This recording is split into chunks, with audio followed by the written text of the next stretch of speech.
I got some interesting news for y'all.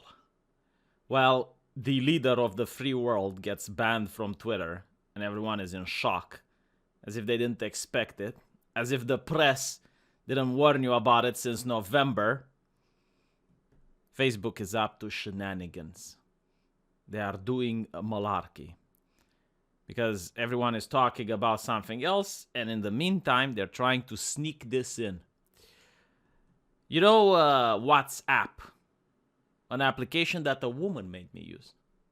Seriously, it was a couple of years ago, and I had this girlfriend. She wanted me to see some of her pictures, and I didn't have a computer.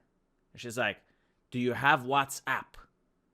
So I installed it, and she sent me some pictures that I cherish up till this day. Don't let my fiance find out. But the thing with WhatsApp is that it's an application that was designed around privacy. Now, I remember last election in Brazil. Facebook was priding itself on having a war room. That's how it was presented in the press. I think The Guardian wrote about it. And they had like this place, this room with a Brazilian flag and a lot of computers and individuals smiling and grinning as they decided what is truth and what is not, what is misinformation and what is accurate information. Strong job. You know, they could try and teach the users to discern between misinformation and truth, but no. The user is not capable of such higher cognitive function, but the Facebook drone, definitely. By the way, do they go to a university where they learn how to fact check? Well, how do fact checkers appear? How do they come to be? I'm curious. Like, where do they come from? But anyway, how can I be a fact checker? Like, what is the requirement? Because like the training for a fact checker, why can't we do that to the entire population and then you don't need fact checkers? But anyway, right, they had these fact checkers and they were monitoring the flow of information because they found out that politics is downstream from culture. But culture is downstream from social media. So if you control the social media, you control the culture, and then you control the politics. And you can't have a free country, you can't have freedom unless you control the information. So, of course, Facebook was heavily invested into making sure that only accuracy gets spread on the media. But the only problem that they had was that WhatsApp existed. And WhatsApp, at the time, was bought by Facebook. They owned the IP. They didn't develop it, but they own it. But the IP, from what I understand, from my limited knowledge, was designed in such a way to be encrypted. They were quite furious that they can't see what's going on WhatsApp.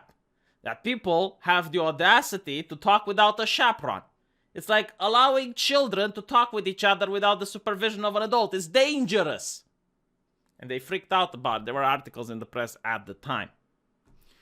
Imagine, like being able to pick up your phone. No, seriously, can you imagine this madness? Like you can pick up your phone and you can contact and speak with someone else without the supervision of Facebook. Like, what is that? What is that? Like, that is such backward-ass society, huh? Horrible. Well, no more. No more, because what's going to happen now is that Facebook, according to this article from Ars Technica, gives users an ultimatum. Share data with Facebook or stop using the app. The title is a little bit misleading, in my opinion, my humble opinion. It doesn't give users an ultimatum. I mean, be honest, when you get an update, when you see like, hey, we have new terms of service, because it looks like this. This is how it looks like. And you have like this blue button with agree. Do you start clicking stuff and you start reading through it, or do you just click I agree so that you can go on with your life? Be honest, most people don't know. Most people just hit agree. So what are you agreeing to? Well, apparently you agree that you are going to become a commodity for the corporation, that the corporation can now just mine you for personal data and monetize your existence. You can't monetize your existence, but they can. Private company can do whatever it wants. You know, at this point, I fully agree. I embrace the cyberpunk utopia. I don't even care about the government now. I'm just going to look at what Facebook wants. And then I'll understand, all right, well, if Facebook wants this, then this is what I need to focus on. There's no more point in just like looking at politicians and having a favorite. I'll just look at Facebook. Who does Zuckerberg like these elections? And whomever Zuckerberg decides to donate money to, that's the new president. Like at this point, it's a little bit too complicated. I have to think about these issues. I don't care. You know, you need to watch Vosh so he can give you some opinions and some. No. Just watch Facebook. If Facebook supports a presidential candidate, that's who the guy is going to win. Because at the end of the day, what does it matter if you have good opinions if no one gets to hear them? What does it matter if you have bad opinions but they're amplified and everyone gets to hear them? In fact, they're the only opinions that people get to hear. So at this point, you know, I'm really tired of politicians. Right? They're useless anyway, the government. There's just something that you pay taxes that in the end goes through kickbacks so they can reach Facebook and friends. But anyway, you know, I digress. I'm a little bit, oh my God, why did I even went into that rant? What information do they get to take from you? Well, they can take your phone numbers. So they can map and see your circle of friends. They can see who you're calling. Now, what's interesting, at least in my country, the cops would need a probable cause and they would need to get a warrant from a judge in order to get this information, like to wiretap your phone and find out who you're contacting and what phone numbers and whatnot. But again, like a virgin government. This is why government is inefficient. Look at the private company which can do whatever it wants. The Chad Facebook.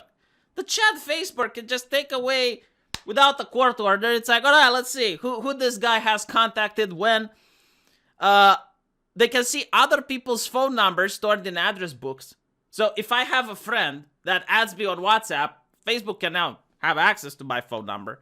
Profile name, profile pictures. So if I take a mugshot with another friend of mine and he puts it on WhatsApp, well, my picture is now available there. Status messages, including when a user was last online. And diagnostic data collected from app logs. And by the way, like this is the bonus. All right, like this is the bonus.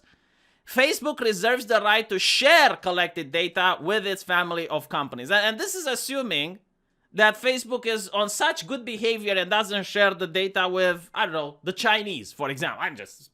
Or the Russians, huh? They're more popular nowadays, the Russians. Where is the pushback against this? I have to wonder. Where are the civil rights advocates that I hear so much about? Where are the NGOs? Where is the, like, some sort of people that are not okay with this? Just saying, like, you know, maybe this is a little bit too much. Maybe we should, like, because I remember when the Patriot Act was signed, everyone was freaking out. It's like, oh my God, the government is intrusive. The government is, man, George Bush would be salivating at this level of technology. Like, if you were to go back in the 80s, and just try to explain to people that in the future, there will be a device that has access to your family pictures, your friends' phone numbers, information about you, messages that you share, and companies will be able to tap into that. They wouldn't believe that. They'd be like, what on earth? Why would people want that? You know? But it is what it is. Now you can say, well, okay, well, just stop using WhatsApp. Kind of difficult in today's day and age, isn't it? I mean, if you go to a work, usually they have a WhatsApp group there. I mean, if I go to university, they had a WhatsApp group for the students within my class. Most people don't even know about this, let alone care. Kind of difficult if you're in a first world country to give up these apps, unless there is like some pushback, which is again why there is no NGO talking about this stuff. Where do you talk about this stuff anyway? Because if I am willing to bet that if this video would get like 1 million views, which obviously is not going to get, but if it would get 1 million views, it would be taken down. Like they don't want people to be made aware of this. It's all about money and power. You know, like I really love it when people think, oh yes, Facebook is just protecting the children. They really care about health, safety and whatnot. Oh, fuck off. Can you imagine how powerful they can be with all this information? Now, I just want to make it clear, all right? This doesn't mean Facebook will spy on you. They don't even give a shit who you are. Because I'm looking how the socialist government in my country operated. Like, they're not going to spy on a Lady Gina who sells flowers at the corner store. Unless Lady Gina becomes problematic and she makes a big crowd every day and she's speaking things that shouldn't be spoken, then they would spy on her. But like normally they don't spy on average citizens. But what they do obviously care about is if you have an important job, like you're a prosecutor, maybe if you're a politician or an aspiring politician, an influencer, a journalist, yeah, then they can use the data they collected from you. And maybe, you know, someone can contact you and say, hey, we got this data from you, and if you don't do what we say, we're going to leak it to the press.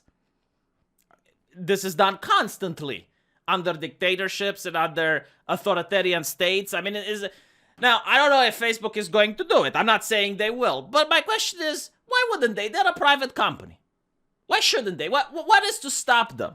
What is the limit? Like, what do you think would be like, you know what?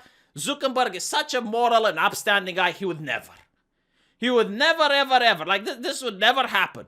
Because like, we trust the Zuck. Like, he's an honest person. I'm just not comfortable at the end of the day with companies just mining my information like that. Because like, what they also do is that they collect information from all the people that use their platform, and then they sell it to third parties. Marketing campaigns, for instance, like they want to know, okay, well, what do people like to watch in 2021 so we can sell it to them? And here you go. Costs money. Facebook makes money. Politicians is another possibility. Remember the Cambridge Analytica scandal, which apparently everyone was up in arms because this company just went and saw what you clicked like on Facebook, and they used this information in order to tailor the campaign. It's like, this is what people want. Like, you should promise them this because that's what they're interested in. Oh my God, that was a huge invasion in privacy at the time. Apparently this shit is just fine. And let's not think about foreign governments. Like, well, what if, for example, Germany would say, yeah, I want to see this information to check on extremism, the rise of extremism in the United States. Like, what would stop Zuckerberg from going like, okay, here's the information? Yeah, I am just bewildered on how brazen they are. I don't think it's any coincidence that this happens in January 2021. And I don't think it's also a coincidence that people are talking about now when everyone is distracted by other scandals. And I don't think there's going to be anyone to oppose big tech now. I think they're literally going to do whatever they want. I mean, it's going to be, yes, the private company does whatever it wants meme. Anarcho-capitalist should be more than pleased. But anyway, right, let me know what you think. I'll see you guys in the comment section, and I'll be talking about other more recent events tomorrow in the video that I'm going to release this week is stupid. Hopefully I'll see you there. It's a funny video. I'm going to make you laugh in these depressing times, and I'll see you guys there. Take care. Oh, and by the way, don't forget I have another channel where I talk about entertainment. So if you want to just like chill from politics, if you want to just calm down and see something about a video game or an interesting TV show that came up, like, there's a link into the pinned comment to my other channel. So talk to you guys there and have fun.